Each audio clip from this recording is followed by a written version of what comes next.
This barber is still in high school and making $8,000 every single month just from cutting hair. And the craziest part is he has under 2,000 followers on Instagram. In this video, I'm gonna show you 3 key things that he does so you guys can steal his exact strategy on how to generate dozens of new clients every single week at the $60 price point. So Jacob Segura is an 18-year-old barber charging $60 a cut, and as you guys can see, he's already getting booked out 3 days in advance, fully booked. And guys, there's really 3 main things that Jake did in order to go from being the barber that charges $25 or even $18 when we first started working with him, all the way up to tripling his price to $60 a cut and getting him these type of results. So guys, overall, when we're working with people, right, we don't just want to copy and paste the exact same content strategy onto other people. So one of the huge things that he did was developing his own unique custom content strategies to funnel traffic into actual clients so he can actually get engagement and also convert. So the first thing, like I said, was a custom content strategy that he did. Number 2, the second huge thing that Jacob Segura did was that he was working in the biz and on the biz. Now, what do I mean by that? Not only was he spending time recording content, cutting heads actually in the shop, but on his off days, he made sure that he was still working on the business, worked on himself, and made the most of it by actually studying market trends, making sure that he prepared content in advance, did any other tasks that he needed for the business when he was outside of the shop. What he didn't do was use his off days as an excuse to just go off and do whatever he wanted and forget about the business until the next day he worked. And lastly, he marketed to one ICP. Now, what do I mean by ICP? That is, if you want to think about it like this, your ideal client. So he marketed to one specific type of client, one specific type of haircut, so that anybody scrolling and sees his page is going to be like, wow, that's my barber. That's exactly who I'm looking for. So like I said, generally when we're working with our clients, we don't want to just do one copy and paste content strategy just because not everyone's the same, right? Everyone has an ideal client that they're marketing to, and everyone has different strengths. So with Jake specifically, if you go on his page, you'll notice, what does he have right here? He has a lot of these before and after videos, but he also has a lot of these videos where it's just purely entertainment, right? Like he has the part 1s, and then he has these consultations in here as well. And I mean, the biggest thing with him, like I said, is that he still has under 2,000 followers on Instagram. However, if we look, I mean, he does have some viral videos here, don't get me wrong, right? 700K, 30K, but it's not substantial, right? This one only did 2,000 views. This one only did 3,000 views. However, it's really more about the quality of the views with these before and after videos, because rather than having a viral video and maybe 5% of those people are actually going to book with him, you know, maybe he has a higher conversion rate, especially on these before and after videos where it's literally just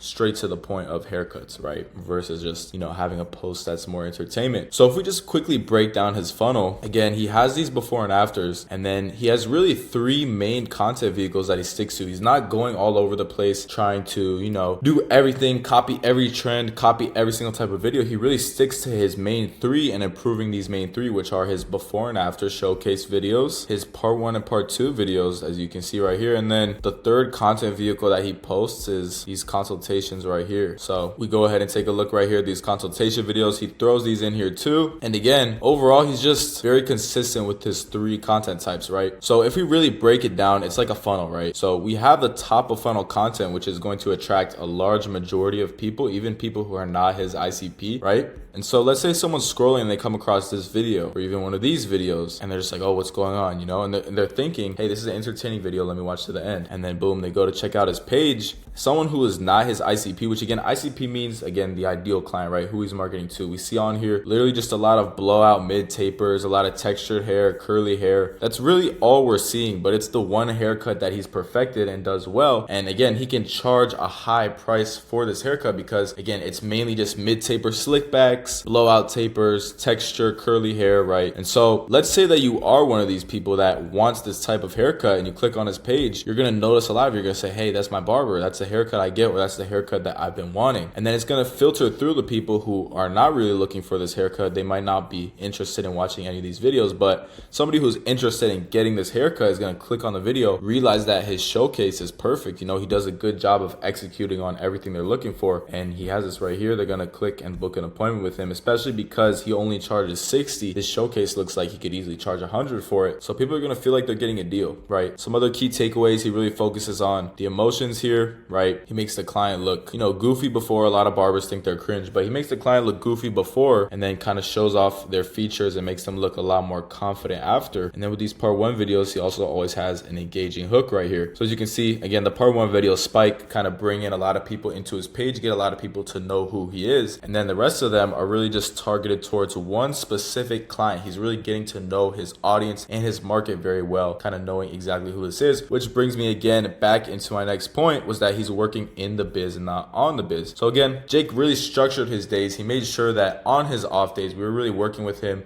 We used the app called Structured, where he can specifically structure out his hours. This way we know even on his off days where those hours that he has, like his precious hours, where they're going to, that they're not just being wasted on, out here chasing dopamine, just doing whatever is unrelated to the business and not giving him any return on investment. He's actually investing that extra time back into the business. And that's really what separated him from a lot of other barbers who like to just take their off days and go blow all the money that they made. And guys, I say this all the time, but the person who's willing to sacrifice their off days is always going to beat out the person that isn't. And again, this is something we really learned from him, right? It's just that there is no competition out here. There's no barbers out here that are really willing to take their off day and devote an entire hour of their precious off day into studying the market, learning what's spiking, learning what's blowing up and going viral, and how you can implement it into your own content strategy. So just overall, the idea of having these off days and just not, doing whatever you want, not just using your off day as a celebration, and actually putting some of those hours back into the business. Again, you don't need to be in a spot where you're 12-hour day of just scrolling through content. It's more about the quality of the hours that you're putting in over the actual amount of time that you're putting into studying. So again, guys, with him being in high school and having very limited time, he has to make sure that all these hours that he's putting into the business actually count, right? He has to make sure that he's not just wasting all his precious hours of the day, because he's already spending 8 hours a day, 5 times a week in school, 40 hours a week in school that could be going towards the business. But again, even with that, there's really no excuse out here, right? A lot of people are going to say they're in school, they can't do this, but again, Jake is out here making it happen. No excuses whatsoever. A lot of barbers simply just wouldn't be disciplined enough to actually take the time to do all this, again, like I said, but that is one of the key factors in seeing these results that he had. So like I said, guys, the other thing with Jake that's making him see this type of success is that he markets one cut, right? What does that look like? Again, like we said, a lot of slick backs, a lot of blowout tapers, right? He knows his ICP and he knows who his ideal client is. And what does he solve? What is his weapon? What is the main thing that he's marketing? He always makes sure, if you go on his page, that he really always gets this nice sharp C cup and that the hair is styled, right? So I would say his two main weapons that he's specifically focused on, right? He can't be a jack of all trades. He can't be doing everything. He's specifically focused on having sure that the hair is styled and that the C cups are always sharp. Look, C cup, styling, right? The silhouette's on point. Everybody's hair is always styled, and it really goes back to fundamentals, right? So overall, one of the things that really helped him to see this type of success, getting new clients booked and also retaining his old clients when he jumped from $40 to $60 a cut, was his client retention. How did he do the client retention? Again, back to the basics. He solved the client's problem. A lot of these people didn't know what hairstyle to get. They couldn't take care of their hair. They didn't know what products to use. And just back to the basics, he's the barber that can actually understand their hair, understand their problem, and give them their desired look. Or if they're not sure of a desired look that they're going for, he's the one who recommends them what would be the best fit for their hair to keep up with the trends, right? Fundamentals of value. Again, he provided a high quality service. He helped style their hair, recommended them products, purchased the highest quality products, the same ones that he would use for himself, and just doing these little extra things to kind of help clients look better overall, right? Maybe recommended them, I don't know, new styling products for their hair, right? Maybe he recommended them, a new hairstyle, something that suits them, or even going above and beyond that, maybe even recommending them colognes or anything outside of that, just to overall help with their confidence and improve their appearance, right? And overall, just he holds himself to a high standard, right? A lot of this stuff is mental. If you gave a barber this framework, a lot of them wouldn't be able to actually handle it. And it just goes back to the belief systems, right? It goes back to the habits. He holds himself to a high standard inside of the shop, outside of the shop. And again, when he came to start working with us, he really wasn't this barber. He had to become this person who was the 8K a month barber version of himself. And honestly, now that he's graduating high school soon, he's on pace to hit much more than 10K a month. It's even, amazing that he was able to hit 8K with this limited time that he had. But again, overall, he held himself to a high standard, and that was one of the big secrets for his client retention. Pretty much the end of the video right there, guys. Hopefully you guys got some value out of it, can steal some of his strategies. Again, this is possible for any barber. If you guys want to know how we scaled up Jake and dozens of other barbers all the way up to 8, 10, and even 15K a month, book a call with me. Link in the bios right there, guys.